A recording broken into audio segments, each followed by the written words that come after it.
In 1948, the newly nationalised British Railways inherited a diverse fleet of rolling stock from the big four companies. There was an obvious desire to standardise locomotives and coaches. This video is going to give you a short guide to the British Railways standard coaches. It's not going to be a comprehensive guide, but it's a sort of basic rough guide. In 1951, the first of the standard Mark I coaches rolled off the production line. It incorporated the best design elements from the Big Four's newest coaches. It had a sort of sleek curved body size similar to the designs used by the LMS. The standard design was 63'6" long, although a few 57-foot versions were built for use on tightly curved branch lines. These coaches will be built at Derby, Doncaster, Eastleigh, Swindon, Wolverton and York Works, as well as by private contractors including Metro Camel, BRCW, Cravens and Pressed Steel.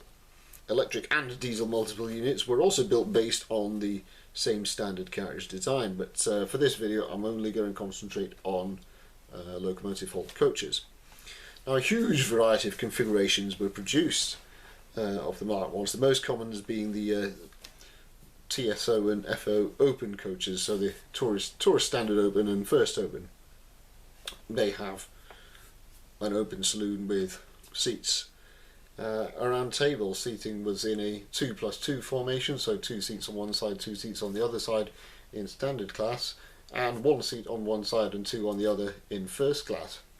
There were also corridor coaches which had compartments containing 6 seats, 3 facing each other, and with a corridor down the side of the coach. A number of non-corridor coaches were built with just compartments that were right across the full width of the coach. These were for dense suburban services. Brake coaches came in a variety of configurations in both second and first class, both corridor and open versions. Half the carriage was taken up by passenger space, and then half had a guard's compartment with space for luggage and parcels. Full brake coaches also existed, which the entire coach was just luggage space with a small guard's compartment. For mail and parcel services, a number of post office, stowage and sorting vans were also produced.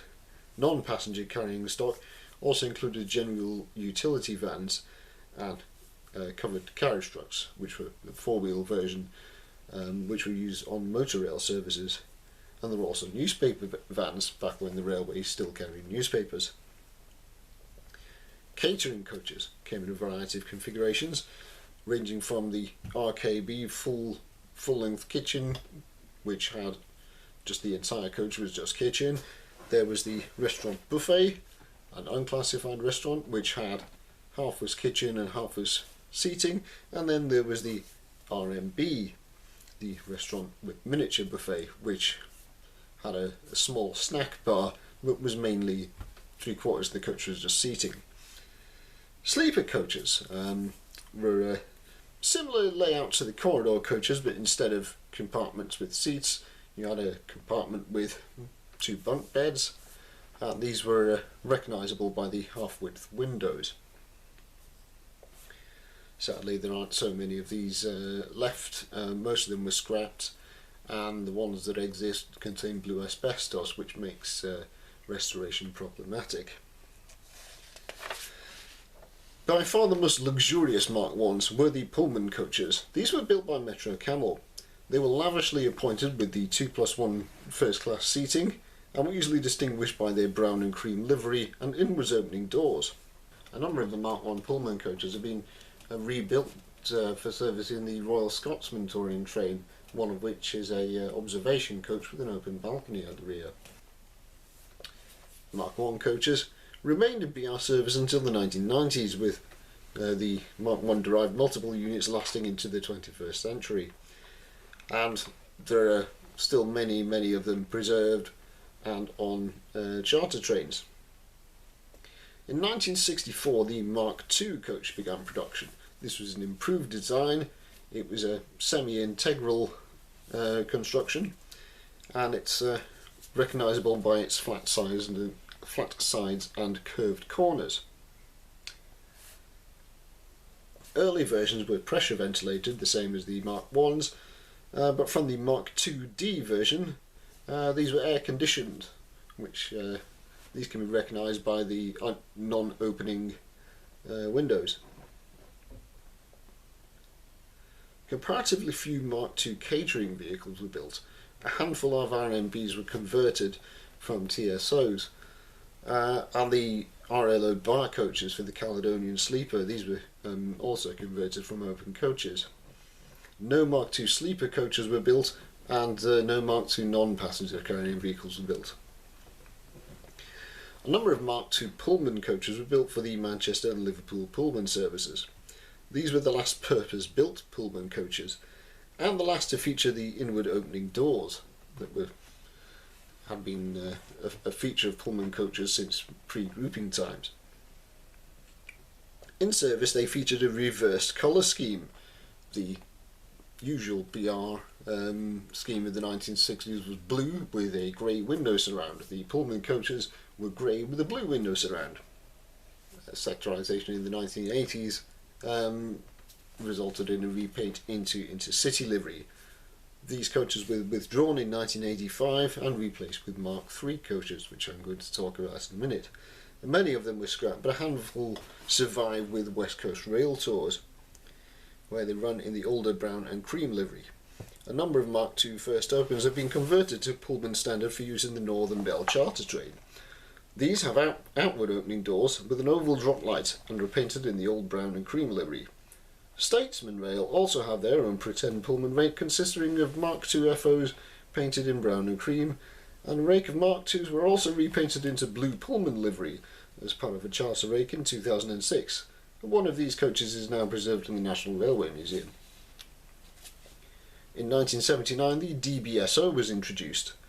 These were converted from BSOs, that's brake standard opens, with the addition of a driver's compartment, making the driving brake section open. These were designed for the Edinburgh to Glasgow push-pull service. They were transferred to the Great Eastern Main Line in the late 1980s. A handful remain in use with Network Rail and direct rail services. The 125 mph capable Mark III coach was introduced in 1975. As well as being used as a traditional local hold coach, Mark IIIs are perhaps better known for their use in the Intercity 125 high-speed train sets. The Hst Trailers differ from the local hold coaches by having no buffers and different electrical supply arrangements. In design terms, the Mark III is a full monocoque coach, with a length of 75 feet, making it much longer than the previous coach designs. They can be recognised by the fairings over the underfloor equipment and strakes along the roof. All Mark III day coaches are open designs. No Mark III compartment coaches were built, apart from the sleeper coaches, and they are of course all air conditioned. Only 3 Mark III BFOs, that's brake first opened, were built, and they're all used on the Night Riviera, the Great Western Sleeper train to Cornwall. The Mark III DVT, or driving van trailer, was introduced in 1989, allowing push-pull operation of trains on the West Coast Main Line. This was effectively a BG, but with a streamlined driving cab at one end. Instead of the old-fashioned double-hinged doors they're seen on Mark I brakes, the DVT has a sort of transit van-style sliding door. Mark III sleepers were introduced in 1982 as a direct replacement for Mark I stock. They're still in service today on the Great Western Night Riviera, but have been replaced on the Caledonian Sleeper. As built, Mark III coaches were fitted with slam doors, but recently some have been retrofitted with automatic sliding doors. Carriages used on push-pull services by Chiltern Railways have been fitted with plug doors, while Hst trailers used by Great Western and ScotRail have been fitted with sliding doors. Mark IV coaches were introduced in 1989 as part of the Intercity 225 trains. They are distinguished by the noticeable tumble home, designed so that they could be retrofitted with tilting equipment, but this never happened. They're also fitted with automatic plug doors and are of course air conditioned throughout. IC225s operated in fixed formations consisting of a DVT, 3 first opens, a restaurant, and 5 tourist standard opens, hauled by a Class 91 locomotive, although Classes 90 and 89 have been substituted on occasion. As of 2020, Class 801 Azuma trains have begun to replace the IC225 sets on the East Coast Main Line.